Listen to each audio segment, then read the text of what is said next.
अस्सलाम वालेकुम seven class. आज हम करेंगे एक्सरसाइज 1.3 का क्वेश्चन नंबर 7, 8, 9, 10, 11 एंड 12। तो चले देखते हैं क्वेश्चन नंबर 7। तो क्वेश्चन नंबर 7 है हमारे पास, the product of two rational numbers is -1/10 if one number is -3/5 find the other. कि यहाँ बता रहे हैं कि दो रैशनल नंबर, दो नातिक आदाद का हासिल ज़रब प्रोडक्ट, यानी उन्हें मल्टीप्लिकेशन की है प्रोडक्ट, यानी कि दो रकमों का हासिल ज़रब है -1/10। दो रकमें ज़रब की उनकी तो हासिल हुआ -1/10।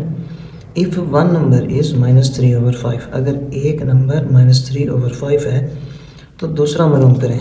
जैसे कि मिसाल दे देता हूँ कि एक 6 है, ये कि एक नंबर है जो 6 है, ये किसी दो नंबर का हासिल ज़रब है। अगर एक नंबर 2 है तो दूसरा फाइंड करें, तो दूसरा होगा 3, 2 3 ज़र 6। तो एक नंबर भी उन्होंने दे दिया और हासिल ज़रब भी दे दिया दो नंबर्स का।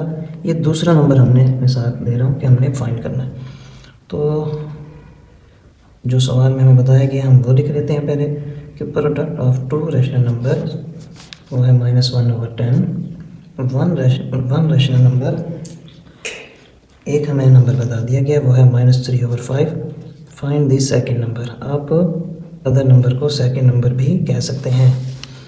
तो जो एक नंबर हमें दिया गया है -1/10, ये दो रकमों का हासिल ज़रब है। जो एक हमें वन नंबर दिया -3/5, उसी को अगर इसके साथ हम डिवाइड कर देंगे तो हमें दूसरा नंबर भी हासिल हो जाएगा। मिसाल दूँ फिर से यहाँ पे कि ये 6, ये दो रकमों का हासिल ज़रब है और एक नंबर है ये 2। अगर इसको हम इसके साथ डिवाइड करते हैं 2 1 ज़र 2, 2 3 ज़र 6, तो हमें दूसरा नंबर भी हासिल हो जाएगा। तो सेम इसी तरह हम यहाँ पर भी ये जो हमें दो रकमों का हासिल ज़रब दिया है उसको डिवाइड कर देंगे एक रैशनल नंबर जो हमें सवाल में बताया गया, इसी की मदद से हमने दूसरा नंबर फाइंड करना है। तो -1/10 वैसे डिवाइड के साइन को हम मल्टीप्लाई के साइन में चेंज कर देंगे और उसके सामने वाली रकम उलट हो जाती है, जैसा कि हमने 1.3 के क्वेश्चन नंबर 6 में किया था। तो ये 5 ऊपर और -3 नीचे, यानी कि ये इसका उलट हो जाएगा, इन्वर्स हो जाएगा, या यूँ भी हम कह सकते हैं कि रेसिप्रोकल हो जाएगा इसका। जब हम डिवाइड को मल्टीप्लाई में चेंज करते हैं तो सामने वाली रकम उलट हो जाती है। अब देखें 5 1 ज़र 5, 5 2 ज़र 10, और ये माइनस से माइनस कट हो जाएगा। ऊपर हमें हासिल हुआ 1 1 ज़र 1 और नीचे 2 3 ज़र 6, तो ये आता है 1/6। तो एक नंबर जो हमें सवाल में बताया गया था वो था -3/5 और दूसरा नंबर अभी हमें हासिल हुआ 1/6। तो ये क्या था, प्रोडक्ट, के इन दोनों का प्रोडक्ट क्या था, -1/10। तो देखें 3 1 ज़र 3, 3 2 ज़र 6, 1 1 ज़र 1, माइनस प्लस माइनस 5 2 ज़र 10। तो वापस वही हमारे पास सवाल आ रहा है जो कि सवाल में बताया गया था -1/10। ये रफ अमल है, वेरिफिकेशन यानी कि चेक करने के लिए मैंने किया था। ये सवाल का ऐसा नहीं है, सवाल हमारे पास इस तरह से हल करना है। अब हम इसका क्वेश्चन नंबर 8 देख लेते हैं। क्वेश्चन नंबर 8 में है, by which rational number should we multiply -15/14 to get -3/7। कि किस नातिक आदाद को इस नंबर के साथ ज़रब करना चाहिए कि हमें एक नंबर हासिल हो -3/7। तो इसमें हम ये जो हमें बताया गया कि हमें हासिल होगी -3/7, इसको पहले लिखेंगे और डिवाइड कर देंगे इसके साथ, ठीक है। फिर जो आंसर आएगा उसको मल्टीप्लाई करेंगे। तो मैं ये हल कर लूँ फिर मैं आपको बताता हूँ कि -3/7 डिवाइड -15/14। अब इस डिवाइड के साइन को अगर हम मल्टीप्लाई के साइन में चेंज कर देंगे तो ये सामने वाली रकम इन्वर्स हो जाएगी, 14 ऊपर -15 नीचे। तो पहले हम माइनस से माइनस को कट कर लेते हैं, उसके बाद 3 1 ज़र 3, 3 5 ज़र 15, 7 1 ज़र 7, 7 2 ज़र 14, 2 1 ज़र 2, 5 1 ज़र 5। तो आंसर आता है हमारे पास 2/5, ठीक है। तो अगर हमें 2/5 को मल्टीप्लाई करें -15/14 जो हमें सवाल में दिया गया है, 2 1 ज़र 2, 2 7 ज़र 14, 5 1 ज़र 5, 5 3 ज़र 15, माइनस प्लस -3, ऊपर ये 3 है, 3 1 ज़ा 3, नीचे 7 1 ज़ा 7, तो ये वापस वही रकम बन जाती है -3/7। तो हमने ये वो नंबर हासिल करना था जिसको इससे मल्टीप्लाई करें तो ये रकम बनती है। तो ये रफ अमल किया मैंने सिर्फ चेक करने के लिए, ये नहीं करना, ये सवाल का हिस्सा है। अब हम करते हैं इसका क्वेश्चन नंबर 9। क्वेश्चन नंबर 9 में है find the additive inverse. Additive inverse को उर्दू में जमी माकूस कहते हैं, ठीक है। जमी माकूस यानी कि उलट, जो भी साइन हो उसका उलट हो जाएगा। और किसी भी नंबर का एडिटिव इन्वर्स उसका जमी माकूस उसके साइन को उलट कर देने से हासिल होता है। अब इसका पहला जो हमारे पास पार्ट है वो है 3/5। अब देखें इसके साथ कोई साइन नहीं है, तो ये इसके साइन इसके साथ पॉजिटिव का ऐड का यानी कि प्लस का। तो हम जब इसका एडिटिव इन्वर्स फाइंड करेंगे तो साइन इसका हम चेंज कर देंगे, ये प्लस का था तो माइनस का हो गया, यही आंसर है एडिटिव इन्वर्स। जो इसका सेकंड पार्ट है वो है -7/12। सॉल्व लिख के एक दफ़ा सवाल लिख लेंगे। अब जब हम इसका एडिटिव इन्वर्स बताएंगे तो माइनस का साइन प्लस के साइन में हो जाएगा चेंज, 7/12 वैसे, यही आंसर है। तीसरा पार्ट है इसका माइनस इंटू -8/15। सॉल्व लिख के एक दफ़ा दोबारा हम सवाल को लिख लेंगे। अब माइनस माइनस प्लस, पहले इसको हम सॉल्व कर लेंगे माइनस को, तो माइनस माइनस प्लस 8/15 वैसे।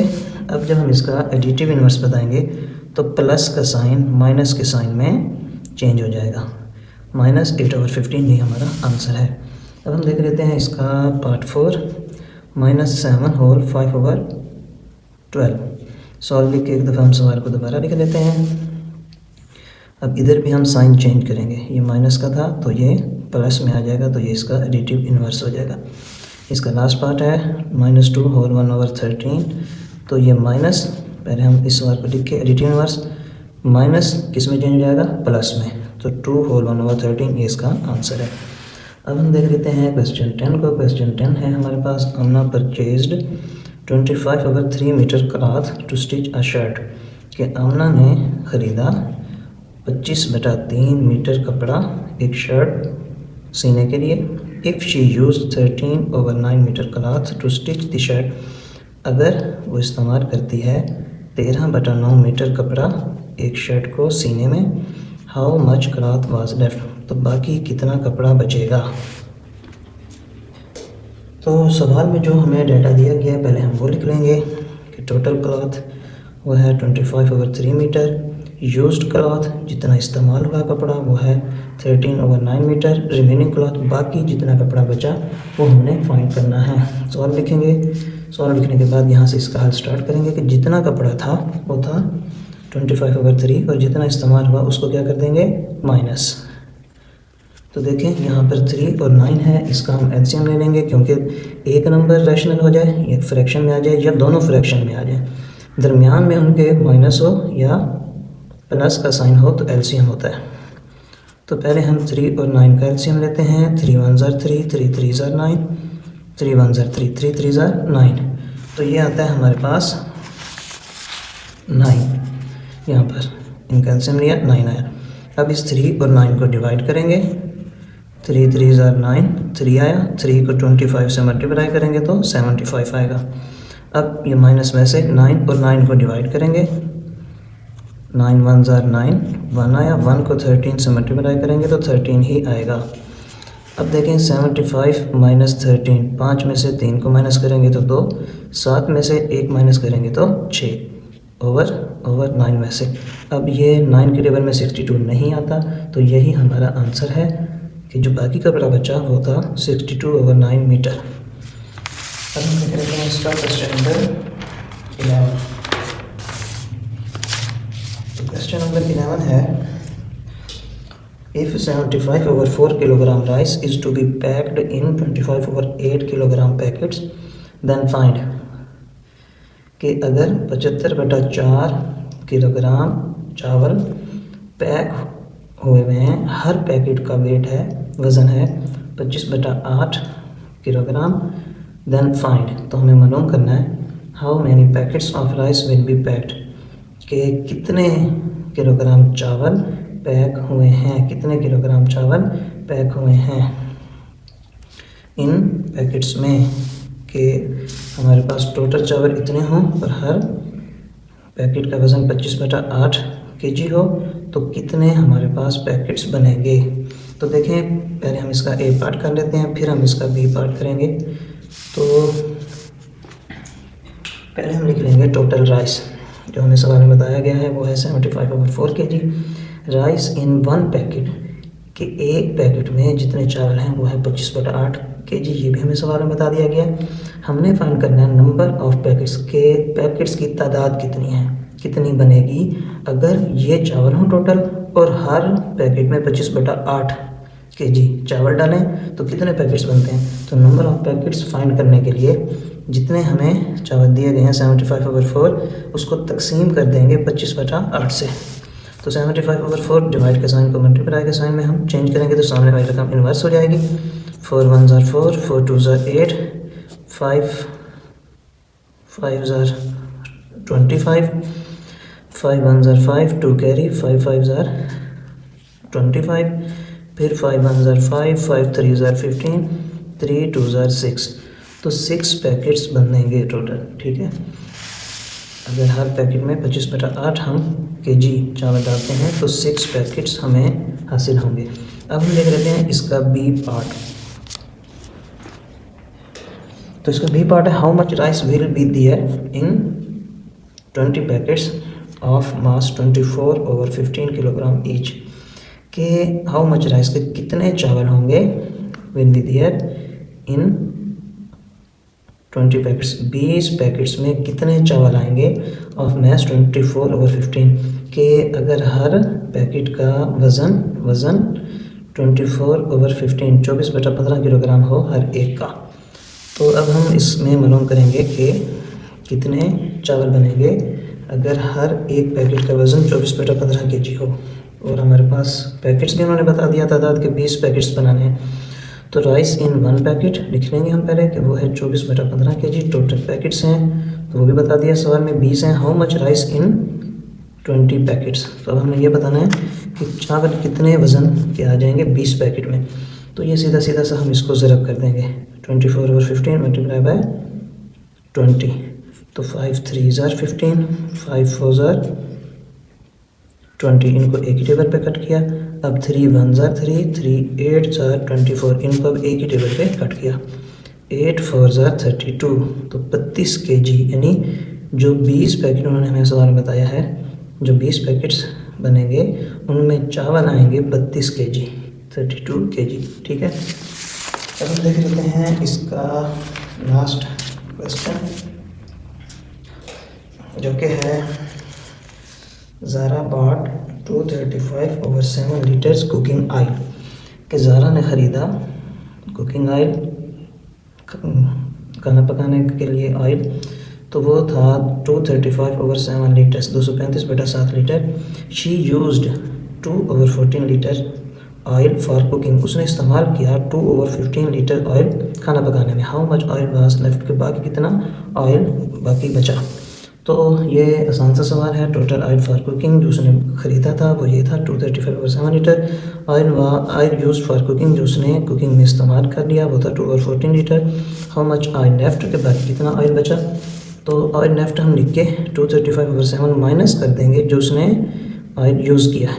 तो यहाँ पर 7 और 14 आ रहा है। 7 और 14 का पहले हम एलसीएम ले लेते हैं। 7 वैसे 2 7s are 14, फिर 7 1s are 7, तो 2 7s are 14, तो एलसीएम आता है हमारे पास 14।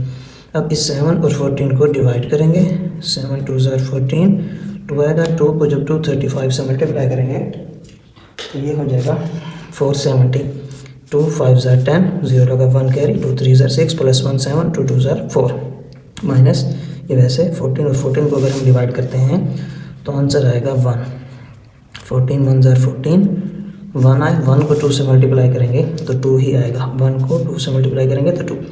अब 470 में से माइनस कर देंगे 2 को, तो ये आता है हमारे पास 468/14 में से। अब देखें ये भी इवन नंबर, ये भी इवन नंबर, दोनों 2 के टेबल पे कट हो सकते हैं। 2 7s are 14, 2 2s are 4, 2 3s are 6, 2 4s are 8। अब ऊपर तो इवन नंबर है, नीचे ओड आ रहा है, तो ये मज़ीद कट नहीं हो सकते।